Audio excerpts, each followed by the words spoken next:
Possession crucial from this. How much longer will the referee allow? Dublin lead by a point, and there's the whistle. It's over. It's over. We earned it by winning the last 2 matches on the road, and that's not going to be taken away from us. But what I love in hurling, I love players that will never give in. He hits it. It's over the bar. Oh, holy Moses. Hello, everyone, and welcome along to our latest episode of the RTÉ GAA Podcast. Myself and Rory are delighted to be joined by Ursula Jacob and Brendan Cummins to look ahead to a phenomenal weekend of All-Ireland hurling semi-finals and Camogie quarter-finals. And Brendan, it does feel weirdly like it's not an All-Ireland semi-final weekend. It's just the quietness around. Perhaps it's to do with the counties not putting themselves forward for media, but I can't remember a year in a build-up to an All-Ireland semi-final that has been as quiet as this. Yeah, I suppose it's kind of, I can see from both sides of the coin, Jackie, to be honest with you. I know from a player's point of view, you're protecting the family, which is the group, which is the 35 or 40, and the manager, I suppose, is always trying to stay away from the media as best they can. I suppose as somebody who would have went out front and centre of the media, I never saw it as being something that affected me. I mean, Declan Kyle would have told me years ago that you're the one who writes the headlines on Monday, not the journalists. So the way you play on Sunday would determine what they're going to write, in other words. So I can see where I come from, but then I look at where I am now on the other side of the fence, I suppose, not playing. And Don Logue and a lot of us involved in hurling over the last 3 or 4 months have bemoaned the fact that hurling isn't being put front and centre, that the GAA isn't doing anything to help us. We need a hurling development manager. We need all this stuff. And then there's radio silence from the participants in the All-Ireland quarterfinals this weekend, when it should be on the first 2 or 3 pages, like it was only 12 months ago again, when the Rugby World Cup, I think it was, and we had to go 4 pages in to find the All-Ireland hurling final pullout. So I think there is an onus on everybody to make sure the health of the game is kept front and centre. So I would be disappointed in not coming out. I can see why. I can understand that if I was a manager, I might be taking the same stance and saying to hell with you. But from where I sit now, looking back in on the game, it's just a pity that, you know, there isn't that extra bit of hype that we built up by managers having press conference, players coming out, characters and personalities flourishing. And to be honest with you, none of the players that are playing on Saturday or Sunday are shrinking violence. It wouldn't affect any of them, I think, to come out and say, well, I think we'll do this or the other crowd will do that. You know, they're all big boys now. So look, it is for the I suppose the advertising and promotion of the game. You're right. It is a media blackout is not a great space to be in now. I can understand, Ursula, exactly as Brendan said. I totally understand why it is. I just wonder who are the custodians of it and who makes the decision, because it's very hard to put pressure on amateur players to say you have to do this. It's certainly not on a contract that they have to do it, but nothing is going to change unless somebody says these are fundamental charters that we all have to sign up to and this has to happen. Yeah, and I think Brendan makes an excellent point in relation to we're missing out on the personalities, the characters that are within these teams. The only opportunities we really get to maybe have a chat with these guys now is when they come up maybe after a game or after the All-Ireland at the banquet. And I just think we're missing those elements. You know, these guys, and I'd even say for the Camogie side of things, you want to get to know the players. You want to see the person behind the player. You know, I know myself when I was playing, I never minded speaking to the media, anything like that, because I felt that was part and parcel of it. From a Camogie perspective, you were looking to push the game even further. So if it was gathering any media attention, you were willing to speak. So I suppose it is disappointing. It feels eerily quiet. You know, the build up to two of the biggest games of our GAA calendar. And, you know, we're all really, really looking forward to it. But it just seems like we're going into, you know, into the unknown, not really knowing how the camps are feeling and how the players are feeling. So I'm just hoping that the games will live up to what we expect are going to be massive games. But yeah, it's a little bit underwhelming this week, really. It is, Rory, because it's nearly, sorry, Brendan, I was just going to say, like 2 more weekends of this and it's gone. Gone, Jackie. Like, and it is disappointing. I'm surprised that some of them, I mean, Brendan makes a very good point in that a lot of the teams, Limerick particularly, Kilkenny no different, all 4 teams, they all have very mature players who are well able to talk, who are very articulate, who are very smart guys. They're all very intelligent men by and large. And like, I don't really know what the risk is. My big fear is that it might affect the attendance to a degree, in that, like, I'm not like Galway Limerick will be okay because that'll be, you know, look, it's Galway Limerick. It's such a big fixture. And I think that'll hit your 50k, but Kilkenny Clare might, you know, you might have quite a small attendance for what will be All-Ireland semi-finals. And as you said, like, you only have 2 weekends of it left. And I just think sometimes the GA maybe need to take a slightly more proactive role. I saw Mick Foley with a really interesting exchange there with Gavin Cooney about how the GA were looking to try and bring in their own newspaper back around the turn of the last century because of the lack of coverage. And effectively, within 100 years, it's taken that long, we've seemed to have gone full circle where they don't seem to want coverage at all. And I don't know how you get to that stage in it. And I just think there is an onus of responsibility on teams to promote the game as well. Like, I always remember Pat Daly once upon a time saying to me that your 15 inter-county players in your panel of they're the best games development, they're the best games promotion officers that every county has.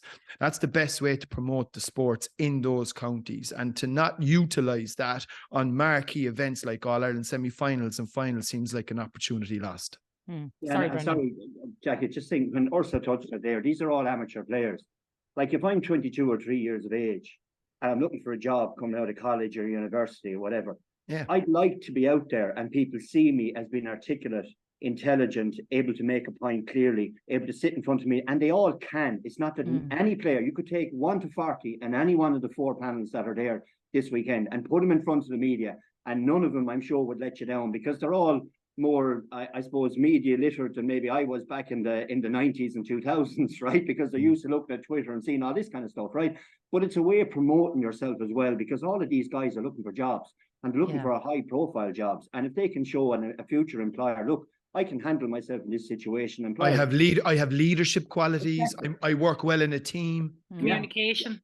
Yeah, all those stuff. So look, I just think it's an opportunity lost for players and overall for the game as well. But I've no doubt, like Ursula said, Saturday and Sunday, I hope we'll make up for all of that. Yeah, well, look, let's get into the nitty gritty of it then. And starting with that Saturday game, Ursula, like, I think Rory's right. This game sells itself. I think lots of people have been waiting to see what this Galway team can bring, but also Limerick, they've been slightly off colour all year. Is this the weekend that we finally see the All-Ireland champions in their true colours?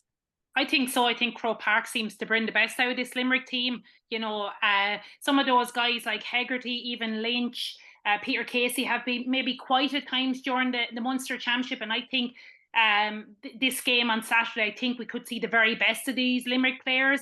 They've had the past month now to reflect on how the Munster Championship went, to prepare for the semi-final, and they're well used to this. They'll have used those 4 weeks really wisely. Their preparations, I'm sure, have went really well. But yeah, they're up against Galway.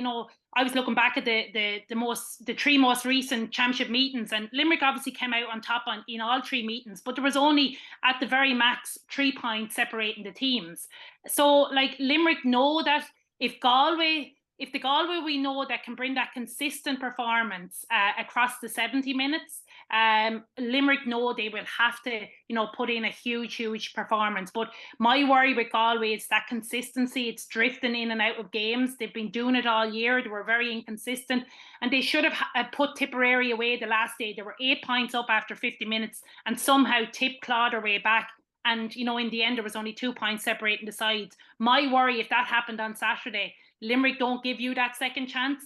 They pounce. They're ruthless. They thrive off that challenge. So for me, Galway are going to have to bring the very best to get one over on Limerick on Saturday.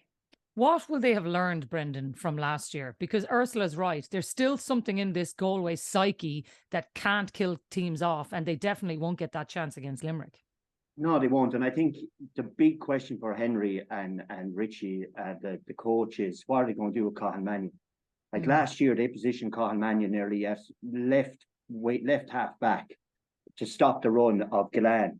Gillane got 4 touches, got 4 points. It was 6 points to 1. What they didn't factor in was, if you have 7 backs, Limerick have 7 backs as well. So you allow one of the Limerick players to look up and ping the ball in. And they were absolutely roasted for the first 12 or 13 minutes. Then they changed and they pushed up, and hey presto, they got better.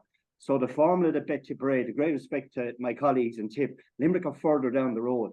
They're more composed in possession. They won't hit the ball 70, 80, 90 yards down top of Cathal Mannion and McInerney and the boys. They'll ticky-tacky the ball around, and the time is right for to go in. Flanagan and Gillane will make the run. So the way you set up is the first question.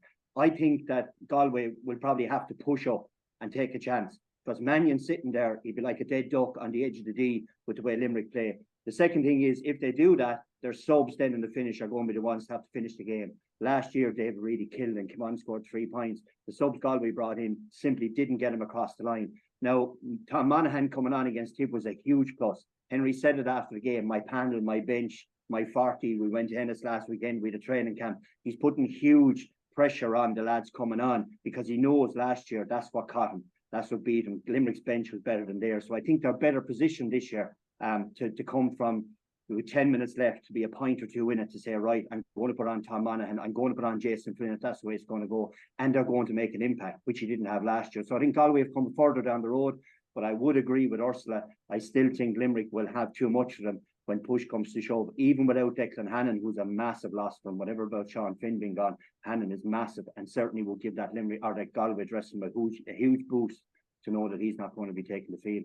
Yeah, well, when you think about what Limerick don't have, Rory, that's what makes this all the more impressive. Like 5 in a row in Munster, first time since that Cork team in the 80s. And to do it without some of those leaders that Brendan is talking about has been impressive. So how does John Kiley go a step further and pull it off even now and beat a team that genuinely must give him concerns?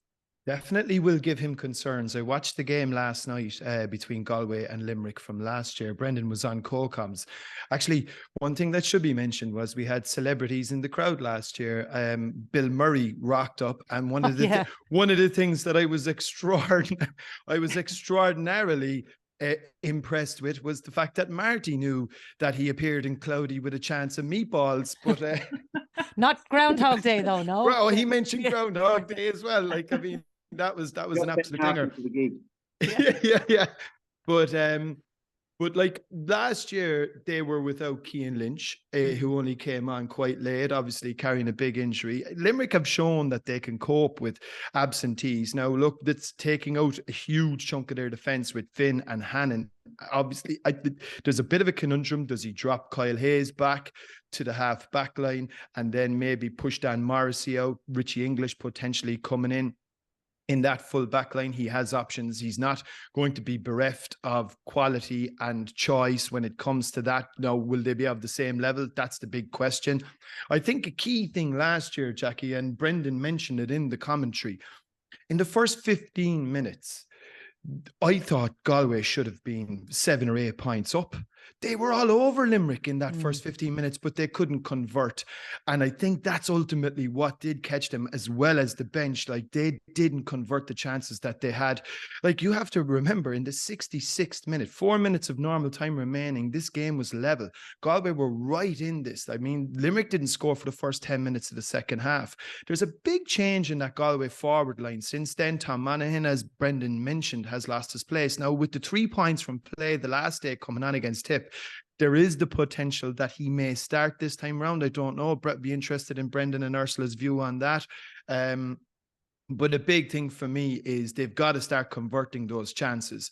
One other thing that I do think is worth mentioning, and again, I'd love everybody's view, and I'll tell you who needs to have a big game this weekend is Hawkeye. We had a farcical situation last year in the first half of that game where it was 9-5 for 5 minutes before Thomas Walsh attention was drawn to the fact that a Ronan Glennon point had gone wide. I think Hawkeye was called on maybe 4 or 5 different occasions. We've seen data unavailable. We know Wimbledon is on. We know the Ashes is on. We know Hawkeye is going to be flat to the mat. Hawkeye needs to behave himself this weekend because we definitely do not want controversy on that front.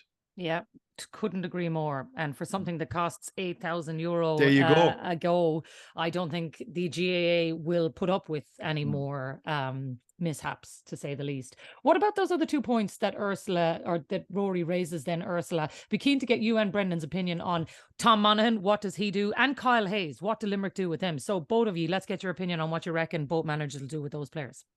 Well, as Rory and Brendan said, you know, Tom made such an impact, those 3 vital points against Tipperary. I suppose Henry has highlighted all year the strength and depth, and he knows himself that maybe they were lacking 1 or 2 players. I suppose Brendan even would have said the last day, like Conor Cooney is another player there that's in the bench. He's been off colour maybe all year, but he is the type of guy that could come on Saturday and make a big difference as well. So if Tom Monaghan did start, you know, I would be still looking to the likes of Conor Cooney in reserve, because he can be a top player for Galway. It's that consistency and maybe confidence. He's a real confidence player. Galway would need him, I think, on the field at some stage on Saturday, but he's so capable of scoring maybe 2-3 points easily. So I think he could actually have a big impact on this game. Like Jason Flynn is out through injury, so that's an attacking option gone. So I wouldn't be surprised if Tom Monaghan did start, but it's always good. I think the bench is going to make a difference. I said it the last day, like Galway have scored 416 from their bench in this year's championship. Like that's really impressive, and it just shows that they have built a stronger squad, but they need to match that against Limerick, because we know that Limerick have these guys like Cathal O'Neill, Adam Hogan, who came in the Munster final and scored 3 points. So Limerick will always have the guys to back it up. In relation to Kyle Hayes, to me, it seems like the natural person to slot into that centre-back position. I think he's very comfortable in that role. He's well used to playing in the half-back line, and he's got that physical presence, and he's probably going to come up against Keenan Fahy, who is that guy who can win that primary possession on the puck out. So that's something that Limerick are going to have to be very mindful of. Brendan, what do you reckon? I think it's the way the modern, well, say the modern game, every week it seems to be getting more and more modern. See the Dubs in the football the weekend, you look at the bench they had and how they finished. I think Henry's looking at that, and it is a risk to take, but a risk worth taking, I think, to leave Tom Monaghan out and say, right, with 15 minutes left, you're coming on, and tell the group, when this fella comes on, we're no longer throwing in the towel, we're throwing in somebody who's going to absolutely make a difference and push us over the line and home, and it'll give them that boost. Because I always talk about when the stewards come around the outside of the stadium, you know, there's 10 minutes or so left in the game. And if you've one of your big hitters coming in, and Cooney's the same way now. I'm very disappointed with him with the last 12 months nearly, that Conor Cooney needs to do more. Nyland's done really well taking the frees. He's given Galway a huge push on. For Limerick's big decision is, I think Kyle Hayes will play at 6, but I just wonder who they'll play as the 7th defender if Cathal Mannion sits. And that could be Darragh Donovan. I don't think Kyle Hayes, with the size of him, whether he's able to be, patient enough to stand in acres of space all by himself. He'll want to be involved. He'll want to horse up the field in big soul runs like he's doing. You need a guy who's going to spray the ball Never around. stopped Hannon now either, to be fair. No, it didn't, but they never played with an all-out 7, True. which they might have to do. And it's a different thing. And I said to Cathal Mannion the last day, and he plays a bit with the club, but it's way different, Jackie, when you're down there standing on the pitch with 50, 60 yards of grass around you and nobody near you, and you have to stay there. And you have to stay there and watch what the inside forwards are doing. So there's a discipline in that. But I think Hayes will be at 6. And if I was Henry, as hard and all as it is to do, I'd bring Tom Monaghan on, and I'd have all the big guns coming on with 10 or 15 minutes left and take the chance. You might as well go down taking that chance as go the other way and not have a bench to come on. Yeah, well, you're absolutely right. It is going to be one so player as well, intriguing. though, Jackie, just one other thing. One player as well, I haven't watched it again. Like, I know obviously Limerick are missing, are going to be missing Sean Finn and Declan Hannon. I think David Burke's display last year, particularly in that first half, and the energy that he gave them to really establish themselves, give Galway a foothold in that game. That'll be a big loss too for Galway. Just his leadership, his experience, everything about him. You know, he was obviously the All-Ireland winning captain. So I think, look, both teams are missing players on either side that are key to them in different ways. And it's just, I suppose, who manages to cope best on the day. Yeah. Oh, lads, can't wait. I genuinely am counting down the hours for it. It's like it feels to me like this has the potential to be the game of the year. Yeah. So, and if that one doesn't deliver, then the second one surely has to give us something as well, because Kilkenny Clare, I don't know, Brendan, how you feel, but it seems to me like Clare have all of the tools. Everybody's talking about them in the right way. They have everything that they need. Last year, they delivered really early in the season, but when it came to crunch time, they still didn't deliver in Croke Park. Clare need to perform in Croke Park to prove to their fans, to prove to themselves that they can do it. So the big question is, do you reckon they will? Yeah, I think a big plus from John Conlon, I would expect, all things being equal, will be fine, clear to play. That's a big help to them. The second thing is, which I don't think they underestimated last year, the aerial dominance and physicality Kilkenny bring. And the game in Croke Park is played a lot different to what it is in the Munster Championship, in that your two inside forwards are isolated. and it's very hard to get somebody back in. And the way Kilkenny play is the ball goes into the danger zone inside your 21 a lot. So they try to win puck outs, we'll say, on your 65, which they're well able to do. This saw last year, TJ. I think I watched the game again last night, and Jackie Turtle was calling him the octopus, and he was right. Yeah. You know, it's now you see it, now you don't. And you see a defender actually coming down, thinking he has the ball, and then he goes, oh, shit, I don't have it. And then going the other direction, he just rolls it over the bar. So Kilkenny did what they liked last year with Clare. I think the problem Clare had was that they played too far up the pitch. There was too many spaces, too many people were isolated one-on-one. So the aerial threat became even more magnified. I think Clare will fix that the next day. Of course, Cleary missing on the edge of the square is a problem, I think, for Clare. And if they can fix that with Cody inside, I don't know whether Mossy Keown is going to be okay to play or not. There seems to be a hamstring injury going on with him. But the aerial threat Kilkenny will bring inside the Clare 21. If they can deal with that, I think Clare win. And if they can't, well, then Kilkenny will score goals and then they have a problem. But I think all things being equal, I'd favour Clare this time, because after the beating they got last year, 26 to 20 points, they have to be like lunatics going into this game. I think that might be enough to get them over the line. I think that's one huge motivation for them, Ursula, no doubt about it. But I think Brendan is absolutely right. It is going to rain balls on that full back line. And if you're looking in there, you've got TJ inside there, Owen Cody, maybe a Walter Walsh. Like, if Conor Cleary can't play and Clare are left wanting in the back, Kilkenny have already scored 14 goals this year. They could bang in another few on Sunday and this game could be gone from them. Yeah, and that's where Clare have looked most vulnerable at times in that full back line. And, you know, we saw how Kilkenny completely opened up Galway's defence in the Leinster final, and they're well capable of that.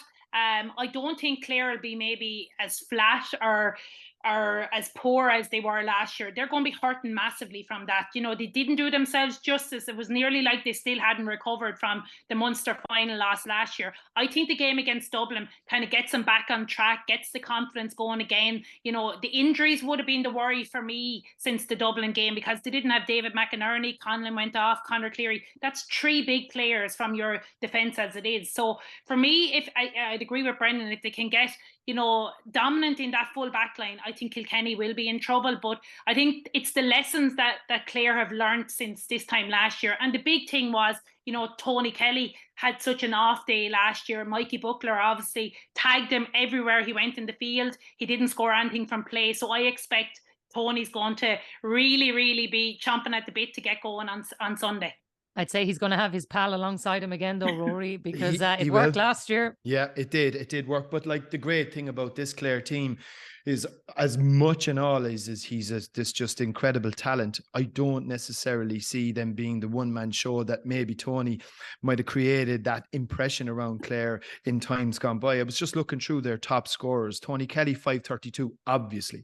But if you go down through it, Aidan McCarthy, 127, Mark Rogers, 417, Shane O'Donnell, 110, even David Fitzgerald, 11 points, all from play. I mean, they are the biggest problem that Clare had was last year. They just were on the floor after the Munster final. They emptied themselves in what was one of the greatest Munster finals I've ever seen, anyway, certainly. And you could see the lethargy in their play when they kind of struggled over the line against Wexford in that quarter final. This year, I think they came out and they put a bit of a reddening on Dublin, and they kind of showed, look, they've recovered a lot faster, a lot better. I think their mental state is probably in a much more positive frame of mind. And I don't envisage a flatness in the performance that we got last year in last year's semi-final happening this Sunday. The issue for them, and look, we all know it. Are Kilkenny going to perform badly? No, they're not. Kilkenny never do. It's never a case that Kilkenny do not perform. If you're going to beat, if you go back to the last time Kilkenny lost an All-Ireland semi-final, it was against Cork in the 21, right? Cork had to beat them about 3 times before the stake was finally driven through them. That's the way they are. They're just incredible in that even when they might necessarily have their greatest teams, just the basic skills, the hook and blocking, getting their bodies in, that spirit that they always have, you are not going to beat them easily. Clare will have to be at the pitch of it. I think Brendan is spot on. I think the embarrassment of last year and the no-show will surely give Clare some sustenance going into Sunday, and I'd expect it to be unbelievably competitive, impossible to call.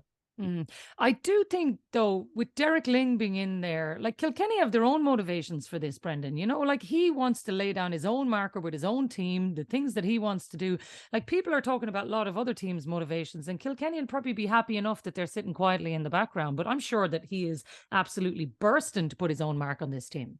Well, he is, and if you look at the history in sport, I suppose when Alex Ferguson left, David Moyes took over and was an absolute car crash. Brian Cody leaves, Derek Ling takes over. I don't see a huge amount of a dip in aggression, in anger, in the way they're going about their business. Billy Drennan has entered into the fold. That now he should have his injuries all cleared up. Was unbelievable in the under-20 championship last year. He's a big plus for him now.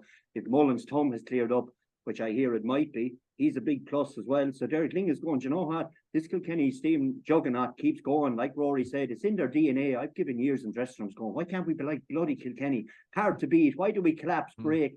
Like, you know, the double centre Swedes, hard on the outside, soft on the inside crap. You know, they are not that. And the reason they're not that is that they can win their own ball. They'll a high ball drop somewhere under pressure. TJ will come out in the middle of a crowd, like I said earlier, and he'll catch it.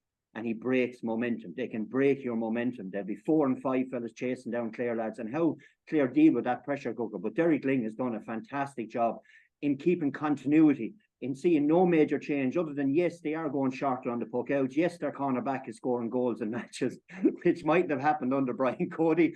There is an absolute freedom. And you know what? Those Kilkenny players as well. If I was a Kilkenny player, I'm saying, right, Brian was fantastic, but Derek is the next up. And we trust him. We want to make sure that he gets across the line and no one's given out about him after 70 minutes. And he's fostered, I think, a great team spirit within the group and bedded in perfectly, as I knew he would, because he's extremely good. And you will see them do things, Jackie. I've seen them do things that you wouldn't have seen under Brian Cody. You will see them, you know, try a short line ball. They'll maybe try a short free to try and open a bit of space up. They will play the odd short one. Like, they're adding different facets to their game that maybe Brian Cody would have been slightly more reticent about allowing to happen. And he was very much more, you know, look, let's be slightly more direct. So, but they're not, as Brendan is 100%, like, they're not going to ever go away from their core beliefs. And that is, you know, you go there, if we win 8, 9, 10 out of the individual battles, we'll win the game. Yeah, and sorry, on the league final, Jackie, just when they played that league final against Limerick and they got clipped, Derek still brought on new fellas in from the bench. And if he was an inexperienced manager, he'd have panicked and went, oh my God, I need to put on TJ Reid. I need to put on this fella. I need to show like that I'm trying everything I can to win the match. He was so in control of what he was doing. And for me, that was, you know what, that's really impressive. Like, you're building for the future. You know this game isn't the be all or end all. You're planning for later in the year. And here we are. Yeah, well, this one is the be all and end all for them. So with that in mind then, Ursula, if all of that is going to happen, Kilkenny are going to give an 8 or a 9 out of 10 performance anyway. If you're Brian Lohan and you're sitting there tonight, what do you have to do to win this game?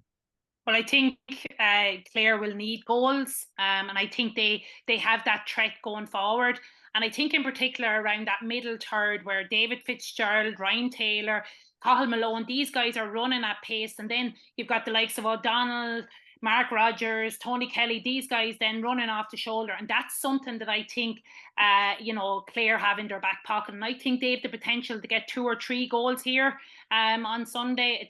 It won't be easy, and I don't think Kilkenny are just going to allow them walk through, but I think Clare have that ability. They have massive pace. They have massive power going forward as well. And they have that kind of flair as well, that if they get going and they get a good start, which I think is going to be key for Clare, because they started so poor last year against Kilkenny that they know they have to hit the ground running. And I think, as I said, that victory over Dublin will kind of lead them into this game nicely. But for me, goals are going to be vital for Clare on Sunday. And I do think they have it in their back pocket. You know, Rogers is on form as well. Aidan McCarthy, if he's playing, Tony Kelly. As Rory said, it's not just, one man up in the forwards who can do damage. Kilkenny are going to have to be stuck to all 6 forwards on Sunday to keep them from scoring some goals. And tradition, and Jackie, I know, like, I don't want to offend Dalo here, no, but I should have checked this. I think you have to go back to 1997 for the last time Clare have beaten Kilkenny in the championship. this is a long time, like no disrespect to Taylor's generation. Like that's, and tradition does count for something, like this game is tight coming down the end, a point or two in it, are Clare thinking, oh my God, it's Kilkenny. And that can weigh a little bit on players' mindsets, as you approach the final hurdle. Yeah, I can totally understand that, Brendan, but I get a sense from what you're saying that you think this team are mentally capable for it, but physically capable and ultimately have the tools to win this game. Yeah, I think Clare have to win, to be honest with you. I know everyone has to win that Ireland semi-final and it is the be all and end all, but for Brian Lohan and the project, he's taken them so far. I mean, I think he can walk on water in Clare like he's Christ almighty, to be fair to the man. I saw him walking before the Munster final, he went up to do the interview, and all the Clare supporters in the section stood up and just clapped and cheered and the whole lot. I'm the county manager. I want to be like that. You know what I mean? Yeah. And if you think of all the things that have happened along the line, we'll say the misfire, the goalkeeping situation in Ennis today, right? Gave a fella a goal, didn't really work out. The Munster final, right, where they left the full back line wide open for as long as it did. Galan went to town, right? Still unwavering support for the manager. Even last year, Brendan, did he land a young lad in for his championship debut He was so young and thought he was Patrick at the time against Kilkenny. But at the same time, everyone believes in Brian Lohan. Why? Because his tradition, he seeps Clare hurling out of him. He's just so teak, tough, strong. Doesn't give a shite about anybody else. Say what you like about me, I don't care. I'm going to win. And that's why I suppose in a lot of ways, if Clare can win this, it would be a huge plus for the support that he's gotten and what he's done for this Clare team. They've been really good, and on that basis, I think they really, really, really have to win this one. Kilkenny, after going to say it was our first year, under Derek, we've done really well. We won Leinster final, blah blah blah. But I think success has to be for Clare getting to an All Ireland final, and I think that might be enough to drive these players across the line and get them the point or two win that they'll need. Imagine what they'll do if he wins in All Ireland, Brendan. They'll have a statue erected to him. Imagine what they'll do if they meet Limerick in the final again. Outside Ennis, I don't know what way the statue would be, but I'm in concrete. We'd be looking out over the town, looking out over the stand. I don't know. He'd deserve one if he can pull this one out of the bag. Oh, look, we'll stall the digger for a while on that one anyway, till after the weekend. The other remaining fixtures this weekend, Ursula, the All-Ireland Camogie quarterfinals as well, which I have to say I'm glad to see is forming a double header this weekend as well, which is good profile for the game. It's much needed. And it, like as Rory said, if these games are not going to be full in Croke Park anyway, you might as well go and see if you can get the absolute maximum of them, bring another couple of teams forward. And there's no bigger game than Cork Kilkenny to do that as well. I think that's a huge game to have that before the hurling this weekend. 100%. And obviously Kilkenny will be thrilled that, they might get that little bit of extra support, and that might, tip the balance for them in the Camogie with down the home stretch, and the Kilkenny crowd are coming in as well. But look, these two teams seem to bring the best out of one another. They've dominated Camogie alongside Galway in the last kind of 10 years, really. And, they've met 10 times in the last 10 meetings, Cork have won 6, Kilkenny have won 4, so it's very, very even. There's always really only a point or two between the teams. I think a big thing on Sunday is going to see Thompson feature for Cork. Obviously, she's missed a whole year with cruciate. She's like one of their leading players, but is she match fit? Is she ready? She can have a big bearing on this game if she is playing. Miriam Malch is missing for Kilkenny. Obviously, she's out with cruciate. So a lot of the scoring has been down to Denise Gall, and she's looked unstoppable all year, like she's been unmarkable. And I've loved the fact that she's been kind of playing more on the edge of the square. And I think that's something that Cork are going to have to be really, really careful about, because she is lethal. She can score points, goals, she can set up scores. So for me, that's something that Cork are going to have to really watch. But I'm really looking forward to the game. It's going to be hard to believe come Sunday evening one of these teams are going to be out of the championship.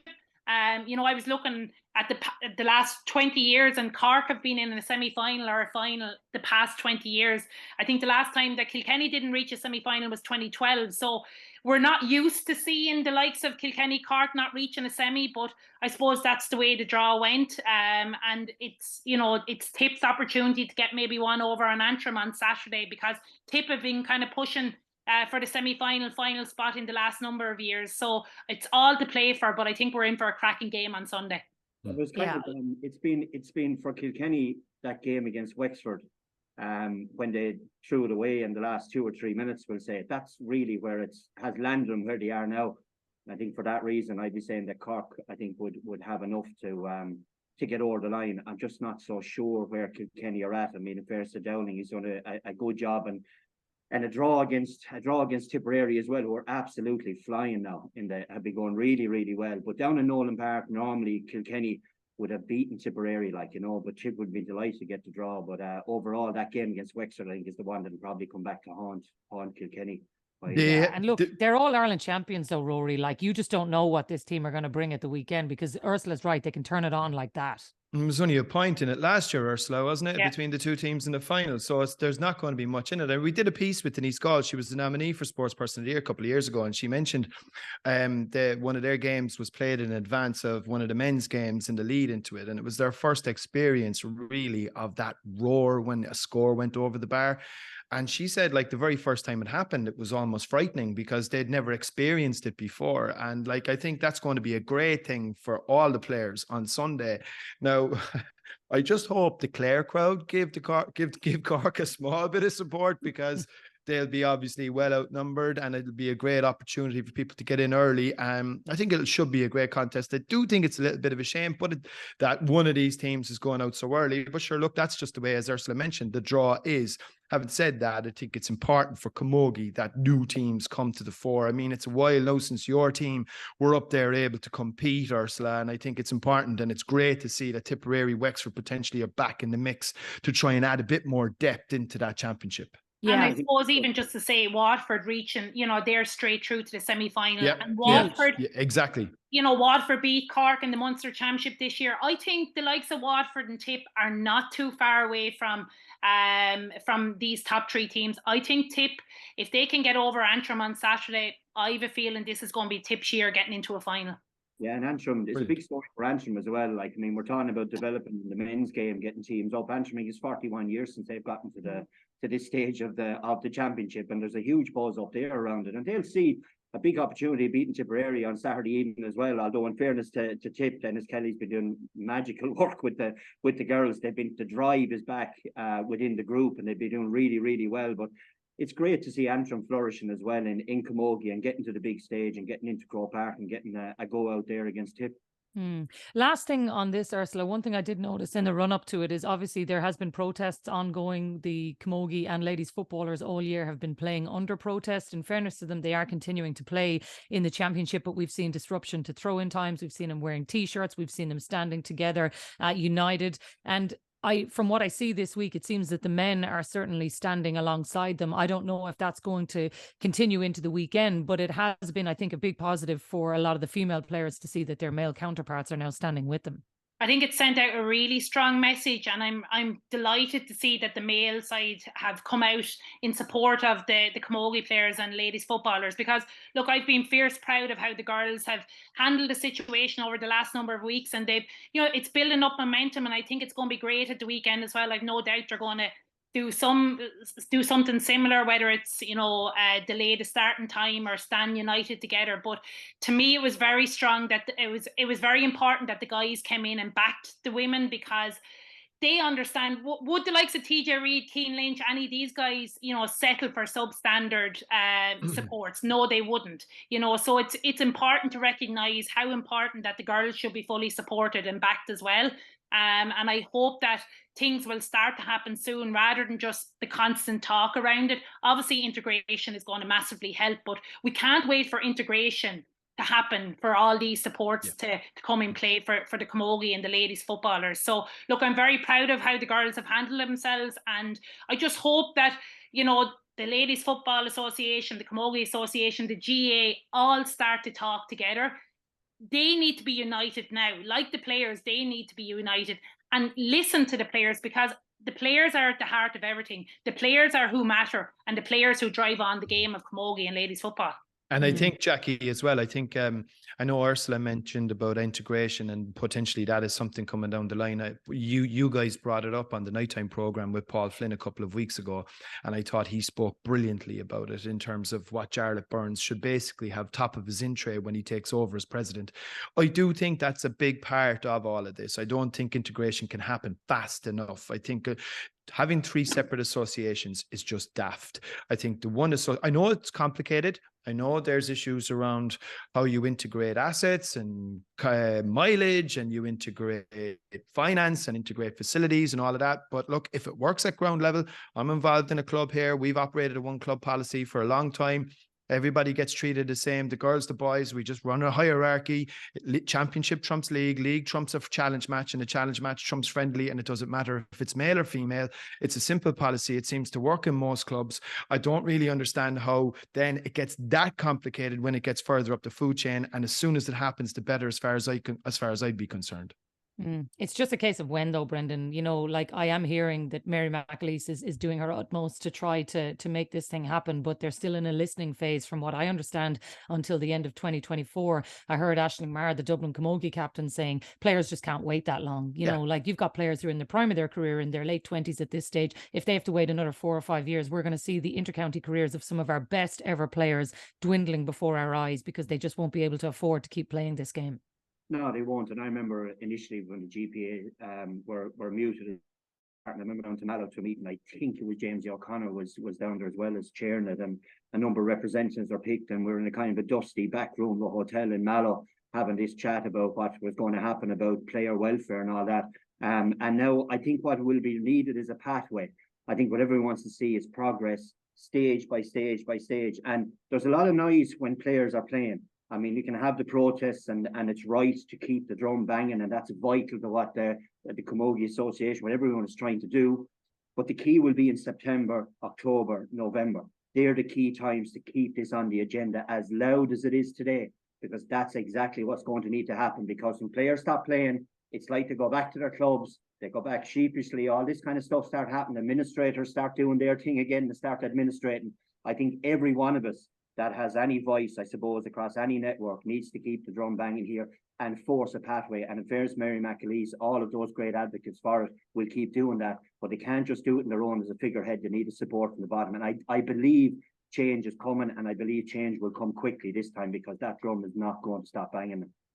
Hear, hear. I hope you're right. Hear, hear. Lads, we'll leave it there. Looking forward to a brilliant weekend. It is going to be absolutely magic. Ursula, Brendan, thanks a million for being with us. And we'll chat to you on Monday, where Rory hopefully will have had a magic weekend of hurling and camogie. Look, can't wait. Talk to you then.